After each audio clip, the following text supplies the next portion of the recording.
What if the biggest revolution wasn't in the stars above us, but in the particles too small to see? Imagine a world where we can build, manipulate, and mend things at atomic level. This is not just science fiction, it's the reality of nanotechnology. You experience the magic of nano every single day. That crisp, vibrant screen you're watching this on, the sweat-wicking fabric of your athletic gear repels moisture thanks to a textured nanocoating.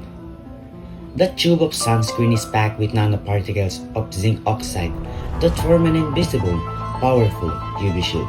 We are now taking this microscopic mastery into a very core of our existence. In medicine, nanotechnology promises to send tiny, intelligent warrior nanobots to hunt down disease cell by cell. This is the nanotech revolution, and its impact is just beginning. Let's jump down to memory lane. The conceptual foundation of nanotechnology is widely attributed to physicist Richard Feynman. Richard Feynman is often considered the father of modern nanotechnology for articulating the fundamental scientific and engineering principle of the field. In 1974, the term nanotechnology was first used and defined by Japanese scientist Norio Taniguchi to describe precision, mechanism, processing the controlled materials at the nanometer scale. In 1981, the invention of the scanning tunneling microscope or STM allowed scientists to see and eventually manipulate individual atoms, providing the necessary tools to realize Feynman's vision. Now in 1980s, K. Eric Drexler developed and popularized the concept of molecular nanotechnology in his 1986 book Engines of Creation, proposing the idea of tiny self-replicating assemblers. Late 20th, early 21st century, research and funding, notably through initiatives like the U.S. National Nanotechnology Initiative or NNI, rapidly grew.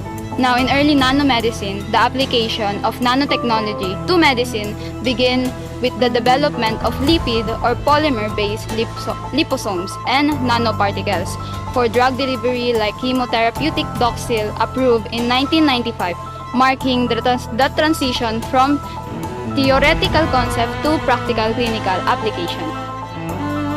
Hi, Miss Daisel Ann. Good evening. I just have a few questions for you about nanotechnology. Question number 1. Can you briefly introduce what nanotechnology is? Okay, so nanotechnology is the study and manipulation of matter at a nanoscale. So which means working with particles that are about 1 billion of a meter in size. So at this scale, materials can behave very differently. They can become stronger, more reactive, or more efficient. In medicine, we study how these tiny particles can be used to diagnose diseases earlier and even deliver drugs more precisely and improve the overall effectiveness of treatments. Okay. Question number 2. How is nanotechnology being applied in the medical field today? Nanotechnology is already being used in several important areas of medicine. One major application is targeted drug delivery, where nanoparticles bring medicine directly to disease cells, such as cancer cells, without harming healthy tissues. Another use is in diagnostics, like nanosensors that can detect biomarkers in blood samples even at very low concentrations. We also see nanotech in medical imaging, where nanoparticles improve the clarity of MRI or CT scans. Some wound dressings are even infused with silver nanoparticles to prevent infections. Question number 3. Can you walk us through the process of how nanotechnology-based medicine is developed or manufactured? Developing nanomedicine starts with identifying the medical problem like a tumor or infection.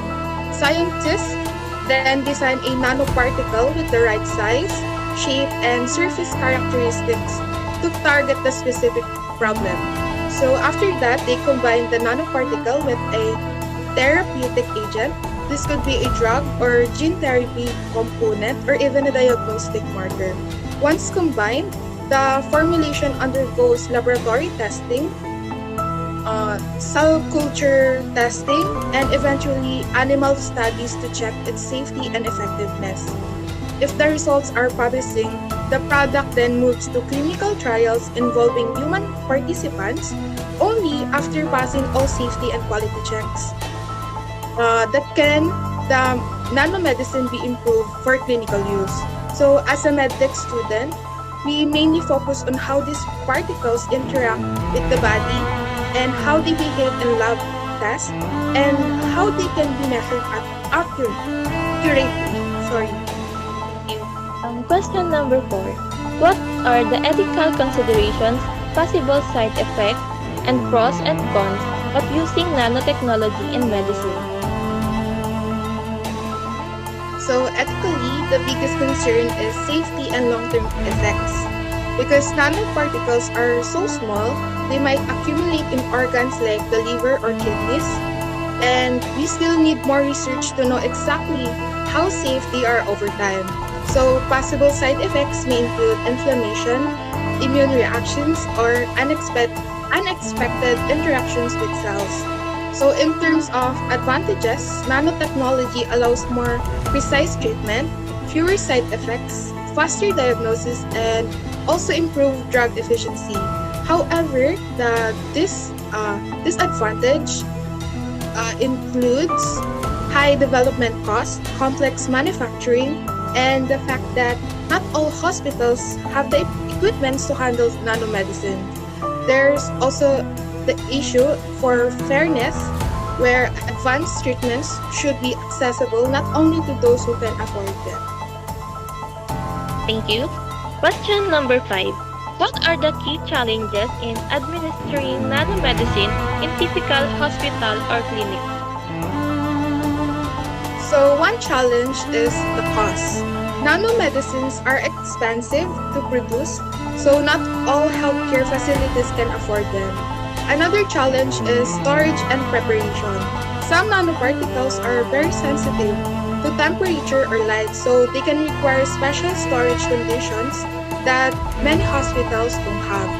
There's also the need for training, where medical professionals must understand how this nanomedicine works, or how to handle them safely, and how to monitor patients' specific reactions. Accessibility is another issue, especially in rural or underserved communities where advanced technologies are limited. Okay, thank you. Last question. What is the most significant medical advancement right now powered by nanotechnology? Okay, so one of the most impactful advancements today is nanoparticle-enhanced cancer treatment. Nanoparticles can carry chemotherapy drugs directly to cancer cells while minimizing the damage to healthy tissue.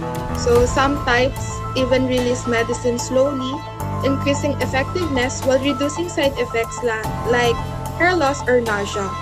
There are also nano-enabled immunotherapies where nanoparticles help activate the immune system to attack tumors. For diagnostic purposes, we now have a nano-contrast agents that makes tumors more visible in scans, allowing doctors to detect cancer earlier. So for me, these breakthroughs show how nanotechnology can make treatments more precise, less invasive, and ultimately more helpful for patients. So nanotechnology is still developing, but its potential in medicine is enormous. As a future healthcare professional, I believe this technology will continue to advance patient care, making treatment safer, faster, and more effective. What seems small at a nanoscale can truly make a big difference in saving lives. That's all. Thank you. Thank you, Ms. Dazzle-Ann. Although nanotechnology can be the future, key innovation for fighting chronic disease. It is inevitable for ethical issues to emerge. Starting from the list, nanoparticles are very small and can easily enter the body or environment. Their long-term effects on human health are still unclear, and they might cause toxicity or population. Medical nanomaterials should be tested carefully before use. Proper waste management and safety studies are needed to prevent harm. Second, nanotechnology could enhance human abilities or extend life beyond natural limits. While this sounds positive, it raises questions about fairness and what it truly means to be human. Some worry it could change social values or create a superhuman divide. Ethical guidance is needed to use this technology responsibly. Ensures that nanotechnology being used in medicine is safe and effective before being released to the public. Without proper oversight, untested nanomaterials could harm patients or the environment. Governments and organizations must create strict policies and testing standards. This helps protect people while allowing innovation to continue